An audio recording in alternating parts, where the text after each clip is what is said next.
오늘은 스스로 조심하라 이런 제목을 가지고 말씀을 시작하도록 하겠습니다. 얼마 전에 제가 방송을 한 보니까요, 30세 된 여성이 온몸이 퉁퉁 부어 가지고 침대에서 잘 일어나지도 못하는 그런 사람을 보았어요.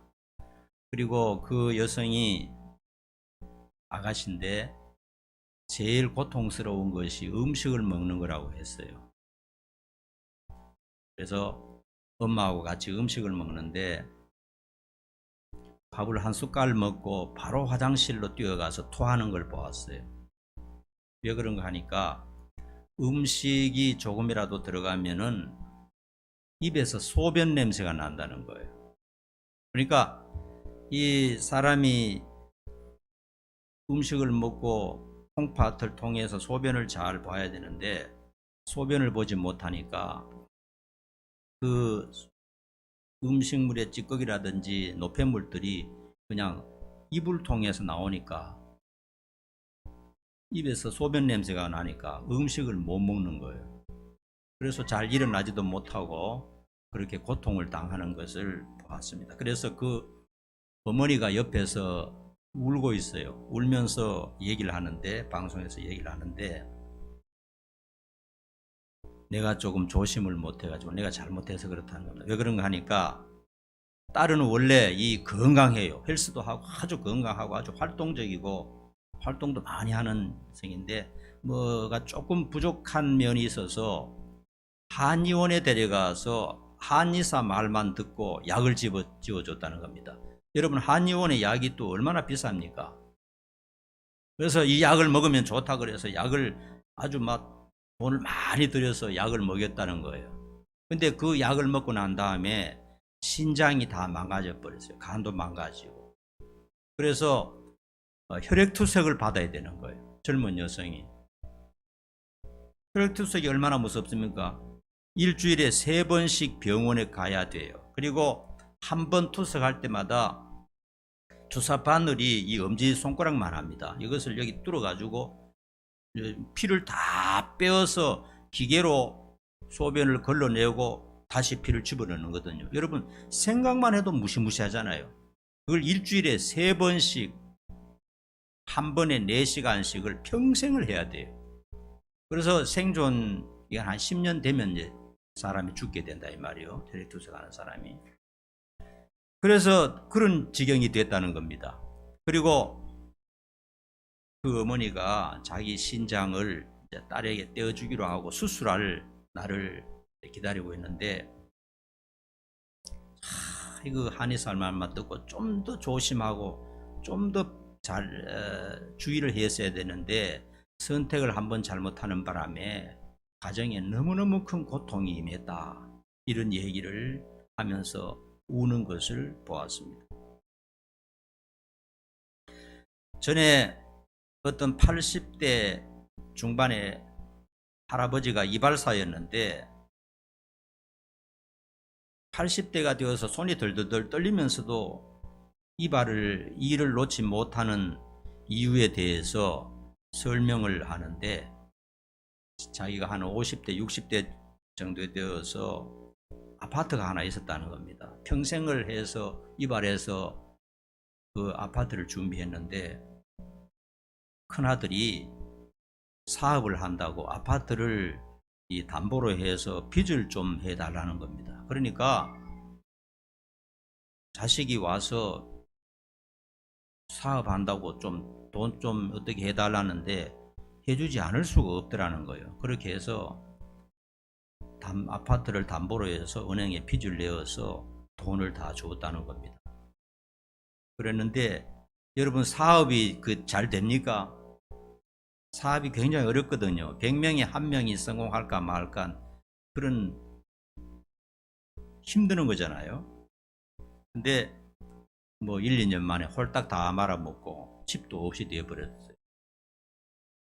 그러니까 이제 그로 말미암아 집이 날아갈 뿐만 아니라 또 빚이 져서 그 아버지 어머니에게도 영향을 끼치게 되고, 그러다 보니까 그 아내는 또 이 스트레스로 중풍병이 걸려서 방 안에 꼼짝 못하고 들어놓고 있고 그래서 지금 80대 중반 좀 쉬어야 될 텐데 손이 덜덜 떨리면서도 먹고 살기 위해서 이렇게 일을 한다 하는 얘기를 들었습니다. 자식은 미안하니까 연락도 하지 않고 오지도 않아요. 자기가 부모님 돈 다 떨어먹으니까 미안하니까 오지도 않은 겁니다. 그래서 이렇게 잘못된 선택, 조심스럽지 못한 선택이 한평생 인생을 이렇게 고통스럽게 지내고 있다 하는 얘기를 듣고 참 많은 생각을 하게 되었어요. 또 300억대 중소기업 어떤 사장은 친구들과 함께 평생에 처음으로 정성 카지노에 갔다는 겁니다. 원래 도박하지 않는 사람인데 도대체 거기 참 좋다는데 한번 가보자. 가서 이제 푼돈 가지고 몇십만 원 가지고 한번 뭔지 한번 해보자 하고 했는데 거기에 그냥 마음이 끌리는 바람에 한 1년 동안 거기 다니면서 그냥 300억 재산 다 날리고 공장이고 집이고 다 날려버리고 가난과 비극에 늪에서 평생을 빠져나오지 못하고 있다. 그런 고백하는 것을 보았습니다. 여러분, 인생이 한평생을 살아가는 것은요, 살걸음을 걷는 것과 마찬가지입니다. 하나님이 말씀하셨어요. 조심할 것은 조심해야 된다. 하나님이 도와주실 것이 있고 우리 믿는 사람이 스스로 주의하고 조심해야 될 것은 자기 스스로 해야 된다는 겁니다. 그것까지 하나님이 다 해주시는 것은 아니에요. 높은 곳에서 차를 향해서 죽으려고 뛰어내리는 사람을 하나님이 안 돼 하고 받아주지는 않는다는 겁니다. 자기가 조심할 것은 자기가 조심해야 돼요. 운전할 때도 조심해야 되고 투자할 때도 조심해야 되고 길을 갈 때도 조심해야 되고 직장 생활도 조심해야 되고 자기가 조심해야 될 것은 자기가 조심하라는 겁니다. 오늘 말씀에 스스로 조심할 것이 있다 하는 것을 말하고 있어요. 여러분 기억하는지 모르겠지만요, 지금부터 한 3, 40년 전에 이런 광고가 있었습니다. 한 번의 선택이 몇 년을 좌우한다? 10년을 좌우한다. 그런 말이 있었어요. 그래서 굉장히 그것이 참 그 당시에 유행어가 되었습니다. 한 번의 선택이 10년을 좌우한다. 한 번의 선택이 100년을 좌우한다. 냉장고 한 번 선택을 잘하라 이겁니다. 그때 냉장고 선전을 그렇게 했어요. 냉장고 한 번 사놓으면 여러분 10년 동안은 써야 되잖아요. 그게 잘못된 선택을 했을 경우에는 10년 동안 고통을 당한다 이겁니다. 여러분 인생의 문제도 마찬가지입니다. 어떤 사람은 잘못된 종교를 선택해서 자기 자신뿐만 아니라 자손 대대로 망치는 경우가 너무나 많아요. 돈도 많고 사업도 번창한데 종교를 잘못 선택하는 바람에 그 자손들까지 전부 다 우상 숭배에 빠져있는 그런 사람들도 많이 있습니다. 어떤 사람은 사업에 실패하는 바람에 그 가족들을 고통으로 몰고 가기도 합니다. 어떤 사람은 어떤 중독에 빠져서 가정과 자녀들에게 악영향을 끼치는 일도 있어요. 주님께서는 오늘 말씀에서 제자들에게 말씀하셨습니다. 오늘 우리도 포함이 됩니다. 뭐라고 말씀하셨습니까? 스스로 조심하라 하는 것입니다. 여러분 왜 이런 말씀을 선택했느냐? 인생의 시작이 있으면 반드시 끝도 있다는 겁니다. 봄이 있었으니까 겨울이 찾아옵니다. 오늘부터 갑자기 한파가 왔어요. 따뜻한 봄이 있었으니까 한파가 몰아치는 겨울도 찾아오는 겁니다. 인생도 마찬가지입니다. 젊을 때가 있으면 늙을 날이 찾아오고요. 태어난 날이 있으면 죽음도 반드시 찾아오는 것, 이것은 인간의 숙명인 것입니다. 그러므로 주님께서는 그 주어진 삶 동안에 철저히 잘 조심하고 준비를 잘하라 이런 말씀입니다. 물질적으로 좀 손해보는 것도 참 한평생 고통인데 정말 인생 한평생 잘못하면은 큰 인생에 실패하고 후회하게 되니까 잘 해야 된다 이런 말씀을 오늘 우리들에게 하고 계십니다. 누가 대신해 줄 수가 없습니다. 내 인생은 내가 책임져야 됩니다. 그래서 스스로 긴장하고 철저히 준비해야 된다. 되는 대로 막 살아버리면은 반드시 후회하게 되고 인생은 실패로 끝나게 되는 것입니다. 인생은 단 한 번밖에 없는 것이잖아요.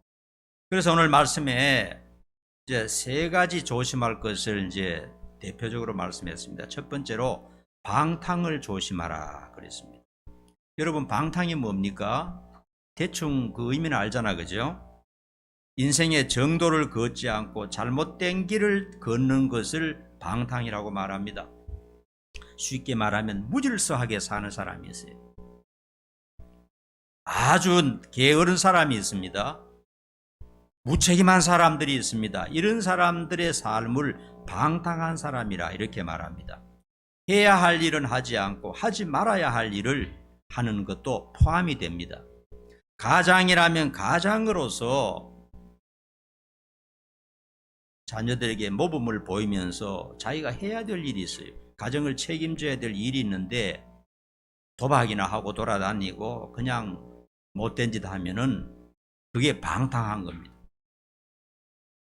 믿는 사람들에게 적용시켜 본다면 하나님을 의식하지 않고 자기 멋대로 사는 것, 이것이 방탕한 것입니다. 하나님의 자녀들은 교회에 있을 때나 직장에 있을 때나 가정에 있을 때나 여행을 갔을 때나 항상 하나님 면전의식을 가져야 됩니다. 내가 하나님 앞에서 살고 있다. 그러므로 좀 더 옷깃을 추스리고 하나님 앞에서 내가 바르게 살아야 되겠다. 정도를 걸어야 되겠다. 그렇게 살아야 바른 삶인데 하나님을 의식하지 않고 내 마음대로 살아버리는 것, 이것을 방탕이라고 말하는 것입니다. 쉽게 말해보면요, 우리 하나님의 자녀들은 기도하고 성경을 사랑하고 참 바른 신앙생활도 해야 되는데 기도도 잘하지 않고 성경을 읽지도 않고 진실한 예배도 없고 찬송도 없고 그냥 세속적으로 똑같이 그냥 살아버리는 것, 이거를 방탕이다 이렇게 말하는 것입니다. 사람은 누구나 자기의 처지와 신분에 따라서 살아야 될 의무가 있지 않습니까? 초등학생이면 초등학생의 삶이 있고 대학생이면 대학생의 삶이 있고 직장인이면 그 직장에 맞는 삶이 꼭 필요한 것입니다. 신앙인은 매일 어떻게 살아야 할까요? 여러분 다 알고 있습니다. 우리 모두가 다 알고 있습니다.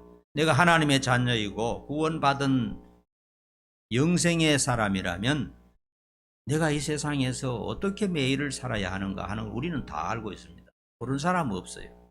알고 있지만 그것을 무시해버리고 내 멋대로 사는 것, 이것을 방탕이라 이렇게 말하는 것입니다. 그래서 겨울이 다가왔습니다. 심기일전하고 스스로 조심하지 않으면 방탕한 삶이 될 수 있다고 오늘 주님께서 제자들에게 말씀하셨어요. 믿지 않는 사람에게 말씀하신 것이 아닙니다. 제자들에게 말씀하신 것입니다. 잘못하면 방탕하게 된다. 그래서 방탕한 삶을 살게 되면, 다시 말하면 하나님을 의식하지 않고 세상적으로 그냥 살아버리면은 진짜 중요한 인생의 것을 놓쳐버리고 준비하지 못할 위험에 빠질 수 있다. 구원받았다고 떠들면서도 결국은 마지막에 가서 큰 후회할 수 있는 그런 위험을 당할 수 있으니까 조심해서 살아야 된다. 이렇게 말씀하고 있습니다. 그 다음에 두 번째로는요, 술 취하지 말라 이렇게 말씀하셨어요. 작년에 우리나라에 술 소비량을 제가 한번 인터넷을 통해서 보니까요, 소주가 22억 9천만 병, 맥주가 35억 9천만 병을 먹었다 그래요. 어마어마하죠? 아마 돈으로 따지면 뭐 수십조가 될 겁니다. 성인 한 명이 한 해 동안 소주는 52.9병, 맥주는 82.9병을 마신 셈이라는 겁니다. 우리도 다 포함해서, 안 먹는 우리까지 다 포함해서 그렇게 많다는 거예요. 그것은 김상훈 국회의원이, 국민의힘 국회의원이 국세청과 관세청으로부터 받은 자료이기 때문에 정확한 데이터인 거죠. 요즘 남녀노소를 가리지 않고 음주와 흡연이 엄청나게 많다는 것을 볼 수 있습니다. 남자 여자 가리지 않습니다. 얼마나 많은 사람이 술을 많이 먹는지요, 얼마나 많은 사람이 담배를 피우는지 말로 다 할 수 없어요. 오늘 본문에 보니까 술 취하는 것을 조심하라고 했습니다. 술과 담배가 사람에게 얼마나 치명적인 결과를 가져오는지는 누구나 다 아는 상식입니다. 그것을 하는 사람도 다 알고 있어요. 이것 때문에 내가 앞으로 큰 고통을 당한다는 걸 알고 있으면서도 그게 취해버렸기 때문에 빠져나오지 못하는 거예요. 또 술 취한 사람은요, 제정신이 아니기 때문에 많은 실수와 범죄를 저지르고 있지 않습니까? 음주에 의한 교통사고, 음주운전에 의한 교통사고도 많고요. 또 술 먹고 폭행을 저지르고 성범죄, 가정불화, 살인, 자살, 이런 것들이 술 때문에 오는 이런 범죄들이 세상에 너무너무 많은 것을 볼 수 있습니다. 술에 취한다는 것은 술에 중독된다 하는 말하고 같아요. 사람은 뭔가를 하면 자꾸 거기다 이제 취하게 되고 중독이 되거든요. 술, 담배를 비롯해서 마약, 도박, 어떤 탐욕, 욕심, 이런 것에 집착하다 보면 정상적인 생활이 어렵게 됩니다. 정상적인 신앙생활이.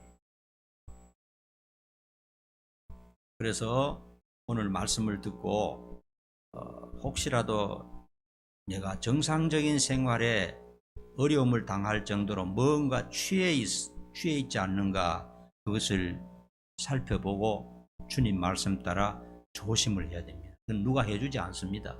자기 자신이 스스로 이러다가 내 인생, 짧은 인생 망치겠구나 하는 것을 알고 고칠 것은 고쳐야 되는 것입니다. 전에 어떤 목사 친구가 있었는데, 자기 집에 고등학생 딸이 하나 있는데 학교에 갔다 오면 가방을 집어 던져놓고 공부는 하지 않고, 고등학생인데 계속 텔레비만 본다는 겁니다. 그때는 스마트폰이 없을 때입니다. 그러니까 텔레비 앞에 딱 앉아가지고 엄마 아빠도 못 보게 하고 자기가 좋아하는 프로그램을 계속 보는데 계속 텔레비만 본다는 거예요. 깊은 밤까지 텔레비, 동해물과 백두산이 나올 때까지 계속 텔레비만 본다는 거예요. 텔레비에 완전히 중독되어 버렸어요. 옛날에는 그런 사람이 많았습니다. 그래서 부모가 하도 화가 나서 그만 보라고 하면 다 같이 화를 내면서 하기 때문에 어떻게 못한다는 거, 어떻게 딸을 이길 수 있습니까? 못 이기잖아요. 그래서 어떻게 해야 될지 모르겠다고, 어떤 방법이 없다는 겁니다. 그러니까 똑똑한 아이인데 성적은 자꾸 떨어지게 되고 대학도 못 가게 생겼고, 텔레비에 중독이 되는 것, 그 텔레비에 취하는 것, 이것도 굉장히 무서운 것이죠. 오늘날은 스마트폰에 집착하는 사람이 너무나 많습니다. 그리고 그 스마트폰 때문에 사고도 빈번히 일어나고 있어요. 스마트폰 때문에 길 가다 교통사고 난 사람이 많습니다. 그 스마트폰 하다가 걸어가다가 그냥 웅덩이에 빠지는 사람도 있고, 독일에서 가장 큰 열차 사고는 그 신호수가 스마트폰 게임하다가 그 기차 오는 것을 신호를 제대로 하지 못해 가지고 유럽에서 가장 큰 열차 사고가 나서 엄청난 참 손실이 있었지 않습니까? 여러분, 스마트폰에서 손을 떼지 못하는 여러분 자신도 한번 생각해 봐야 됩니다. 여러분 전철 타보세요. 전부 다 이거 하고 고개 숙이고 있고, 길 가는 사람 내다보면 전부 스마트폰 들고 있어요. 완전히 취해 있습니다. 스마트폰에 전부 다 있기 때문에 그 취해 있습니다. 어떤 사람들은 또 스마트폰 게임에 또 취해 있는 사람도 있어요. 가끔 한번 스트레스 풀기 위해서 하는 거는 괜찮지만은 그 하고 싶어서 그냥 미치는 사람도 있거든요. 그건 이제 중독이 된 겁니다. 중독되는 거예요. 이걸 주님께서 말씀하시길 오늘 우리에게 조심해라는 거예요. 조심해. 이것 때문에 너 인생 큰 코 다칠 수 있다. 귀한 인생 다 날려버릴 수 있다. 마지막에 가면 건질 것이 하나도 없을 정도로 그렇게 될 수 있으니까 어디엔가 별로 중요하지 않는 것에 취해 있다면은 조심하라. 주님께서 말씀하고 계시는 겁니다. 우리가 만일 기도하고 성경 읽고 신앙생활을 정도를 걷는데 지장이 된다면 스마트폰에 취한 겁니다. 여러분, 스마트폰 때문에. 가장 우선적이고 소중한 것들을 하지 못하게 하는 무엇인가 있다면 그것이 무엇이든 그것이 중독이 된 겁니다. 그리고 우상이 되는 겁니다. 우상. 여러분, 옛날에 구약 성경에 보면은 이스라엘 나라 사람을 비롯해서 그 주변 나라 사람들이 그 아무것도 아닌, 우리가 생각할 때 아무것도 아닌 우상에 빠져 있잖아요. 왜 그런 우상에 빠져 있느냐? 무엇이든지 한번 중독이 되면 거기서 잘 빠져나오기가 어려워요.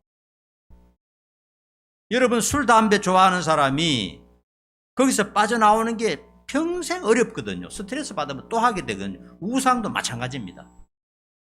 뭐 그 외에도 내가 어떤 취미생활이라고 하는 것 중에도 좋아하는 것, 집착하는 것, 그런 것이 있다면 그것이 바로 우상숭배가 되는 겁니다. 하나님보다 더 가까이하고 하나님보다 더 사랑하고 기도하는 것을 방해하고 성경 읽는 것을 방해하는 그런 것이 있다면 그것이 바로 내 인생을 망치게 하는 우상숭배다 하는 것을 깨달아야 됩니다. 성경에도 이런 말씀이 있습니다. 탐심은 우상숭배다 하는 말씀이 있어요. 무엇인가에 탐욕을 부리면 내 인생을 그쪽으로 끌고 간다 하는 것입니다. 그래서 이 취하는 것, 어디에 집착하는 것을 조심해야 된다 하는 것입니다. 그런 사람들은 회개를 회복해야 됩니다. 기도 생활을 적극적으로 회복을 해야 됩니다. 신앙에 매진하지 않으면 거기서 못 빠져나와요. 우상이니까요. 그 다음에 세 번째 조심해야 될 것은 생활의 염려를 조심해야 된다는 겁니다. 여러분, 사람이 살아갈 때 염려와 불안, 초조가 없을 수는 없습니다. 다 있어요.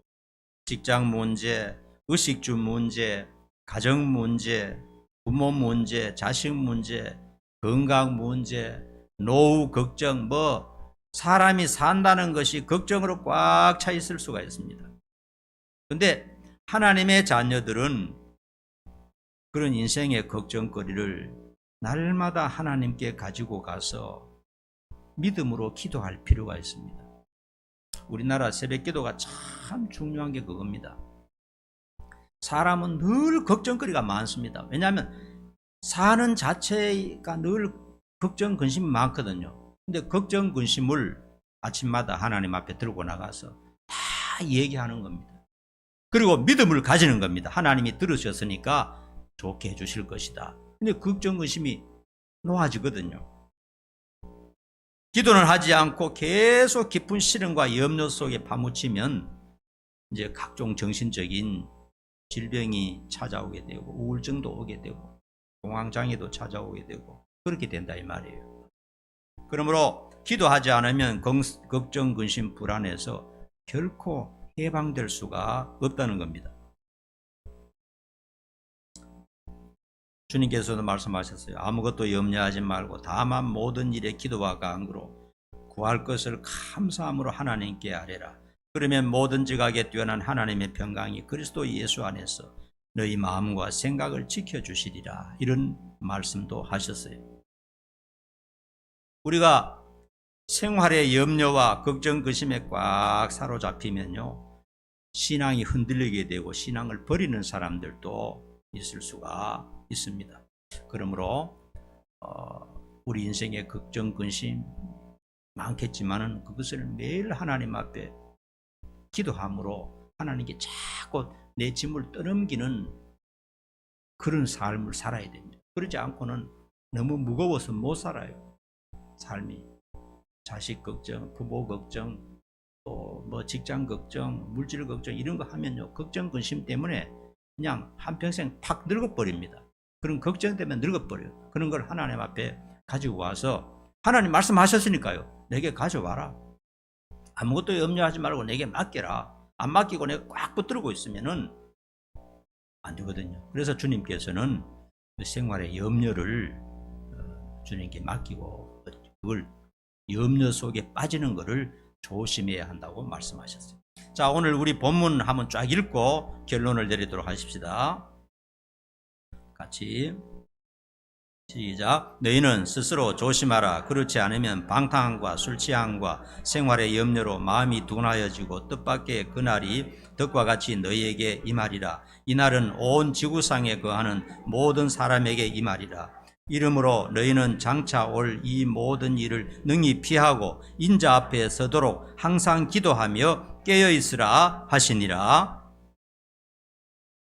여러분, 우리가 봄이 지났잖아요. 봄이 있으면 가을이 있고 여름이 있으면 겨울도 오지 않습니까? 누구나 다 아는 사실 아닙니까? 인생도 마찬가지입니다. 젊음이 있으면 늙음이 찾아오고 태어난 날이 있으면 죽음도 찾아오게 되는 겁니다. 이것은 지구상의 모든 인생에게 다 찾아오는 것이라고 주님께서 일깨워 주시고 계십니다. 그래서 우리의 인생 마지막이 차갑고 쓸쓸하고 고독한 겨울을 맞지 않으려면 정신을 차리고 스스로 조심할 것은 조심해야 한다, 이 말씀입니다. 어떤 면에서 성도들은 마지막을 준비하는 것이 삶의 가장 우선순위라고 할 수 있어요. 왜냐하면 이 세상은 잠깐 지나가는 버스 정류소나 같은 것이고 우리의 목적은 다른 곳에 있거든요. 영원한 목적이 있기 때문에 이 세상에 그냥 혼을 다 빼앗기면 안 된다는 겁니다. 내 인생의 에너지를 이 세상에 다 쏟아버리면 안 된다는 거예요. 가장 중요한 게 뭐냐? 다음 세상을 위해서 잘 준비하는 것이 이 세상에서 우리가 해야 될 가장 중요하고 절실한 문제라는 것입니다. 만일 방탕하게 살거나 무엇인가에 중독이 되거나 탐욕에 빠지거나 생활의 염려, 불안에 빠지게 되면 그런 삶을 자꾸 살다 보면요, 가장 중요한 인생의 종말을 준비하지 못하게 된다는 겁니다. 준비하지 못하고 함부로 계획 없이 무질서하게 살아버리면 인생은 실패하는 겁니다. 인생은 두 번 다시 오지 않습니다. 한 번으로 끝나버리기 때문에 자기 인생을 자기가 잘 관리하고 조심해서 쓸데없는데 내 인생을 낭비하지 않도록 해야 된다는 겁니다. 다음에 준비하면 되지 뭐. 내년에 준비하면 되지 뭐. 지금은 대충 살아버려. 그렇게 하면 인생의 기회를 놓쳐버릴 수도 있다 하는 것입니다. 그러므로 자기의 인생은 스스로 조심하라고 주님께서 경고하셨어요. 지난주에 우리는 모든 것이 하나님의 은혜라는 것에 대해서 말씀드렸죠. 하나님의 절대 주권에 대해서 말씀드렸죠. 모든 것이 하나님 은혜다 그랬는데 오늘은 그 말씀과 반대되는 말씀일 수가 있습니다. 우리가 해야 될 것은 우리가 해야 되지 그것까지 하나님이 해주시지 않는다는 겁니다. 구원받은 백성이라 할지라도 잘못하면 위험에 처해질 수가 있다는 것을 말씀하고 있습니다. 하나님이 해주시는 은혜가 있는가 하면 내가 조심하고 노력해야 될 일이 분명히 있는 겁니다. 내가 헌신하고 내가 희생하고 내가 충성해야 되고 내가 조심해야 될 것이 분명히 있다고 주님께서 말씀하고 있습니다. 두 가지가 균형이 잡혀야 돼요. 한쪽으로 기울어지면 이게 절름발이가 되어버리고 병자가 되는 것입니다. 내가 할 일을 조심하고 준비하지 않으면 안 되겠습니다. 여러분, 우리는 이미 내가 해야 될 일이 무엇인가를 다 알고 있어요. 매일매일 어떻게 살아야 될 것인가를 알고 있습니다. 정신 바짝 차려야 됩니다. 저 자신부터도 어떤 때는 쓸데없는 일에 내 인생을 낭비할 때가 너무나 많은 것을 볼 수 있습니다. 무엇보다도 주님 말씀처럼 항상 기도하며 회개하며 말씀을 가까이 하면서 신앙의 잠을 자지 않도록 그렇게 할 수 있기를 간절히 축원합니다. 기도하겠습니다.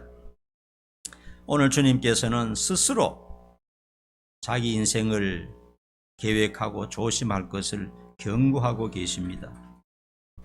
봄이 있으면 겨울도 있고, 젊음이 있으면 늙음도 있고, 태어난 날이 있으면 죽음의 날도 가까이 온다는 것을 염두에 두고 무엇을 위해서 살 것인가 우리 성도들은 분명히 깨닫고 자기 스스로 조심하며 긴장하며 정신을 차리고 바른 삶을 살아갈 수 있도록 인도해 주옵소서. 우리의 인생 헛되게 한 시간도 보내지 않게 하시고 바르고 정직하고 진실하게 살아갈 수 있도록 힘과 능력을 더하여 주시옵소서.